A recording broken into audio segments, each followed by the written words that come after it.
বলেছিলাম না শাশুড়ি মা বেশ অসুস্থ হওয়াতে রান্না এখন প্রতিদিন আমিই করছি।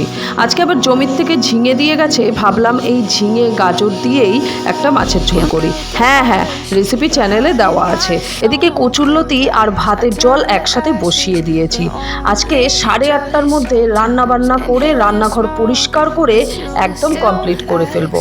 এক ধাপ রান্না কমপ্লিট করে নিয়ে ছুটতে চলে আসলাম ঘরদোর পরিষ্কার করতে। এখন 7:30 মতো বাজে, আরেকটা রান্নাও বসিয়ে দিলাম।